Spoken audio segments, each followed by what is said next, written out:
କୌଶଳ କଥାବାର୍ତ୍ତା ହେଲେ। କ'ଣ କଥାବାର୍ତ୍ତା ହେଲେ? କହିଲେ ଚାଲ ଆମେ ଦୁଇ ଜଣ ମିଶିକି ଦୌଡ଼ ପ୍ରତିଯୋଗିତା କରିବା ହେଲା। କ'ଣ କରିବା? ଦୌଡ଼ ପ୍ରତିଯୋଗିତା କରିବା। ଯିଏ ଜିତିବ ହେଲା। ତାଙ୍କର ଲୋକ କଥା ହେଲା ଗୋଟିଏ ତାଳ ଗଛ ରୋପଣ କଲା। କ'ଣ? ଗୋଟେ ତାଳ ଗଛ। ଯିଏ ଆଗେ ଦୌଡ଼ି ଦୌଡ଼ି ଯାଇକି ତାଳ ଗଛ ସାମ୍ନାରେ ପହଞ୍ଚିବ ସିଏ ହବ କ'ଣ?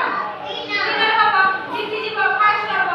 ଏହା କହିକି ଦୁଇ ଜଣ ଯାକ ଦୌଡ଼ ପ୍ରତିଯୋଗିତା ଆରମ୍ଭ କଲେ। ଦୌଡ଼ ପ୍ରତିଯୋଗିତା ଆରମ୍ଭ କଲେ ହେଲା। ଦୁଇ ଜଣ ଦୌଡ଼ିଲେ। ମନେ ମନେ ଚିନ୍ତା କରୁଥାଏ କହୁଥାଏ କି ଆମର ମୁଁ ତ ଜଲ୍ଦି ଚାଲେ, ପଇସା ପାଇବାର ଚାଲେ, ମୁଁ ଯାଇକି ଆଗେ ପହଞ୍ଚିଯିବି, ମୁଁ ଜିତିବି। ମନେ ମନେ ଏହା ଚାଲିଛି। ତାପରେ ଦୁଇ ଜଣଙ୍କ ଭିତରେ ସକାଳେ ପାରିଲେ ଦୁଇ ଜଣଙ୍କ ଭିତରେ ଦୌଡ଼ ପ୍ରତିଯୋଗିତା ଆରମ୍ଭ ହେଲା।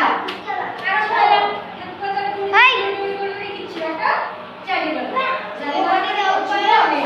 ପଛକୁ ଅନେଇଲା ବେଳକୁ କଇଁଛ ଆଉ ଦେଖାଯାଉ ନାହିଁ।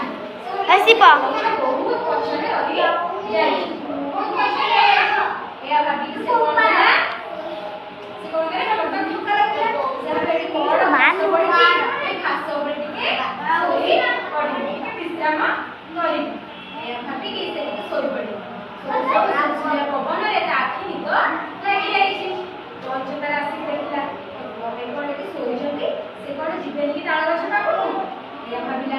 ଭାବିବାକୁ କ'ଣ କଲା? କଇଁଛ ତାର ଧୀରେ ଧୀରେ କରିକି ଚାଲି ଯାଇକି ତାଳ ଗଛ ପାଖରେ ପହଞ୍ଚିଲା। କିଛି ସମୟ ପରେ ଠେକୁଆର ନିଦ ଭାଙ୍ଗିଲା।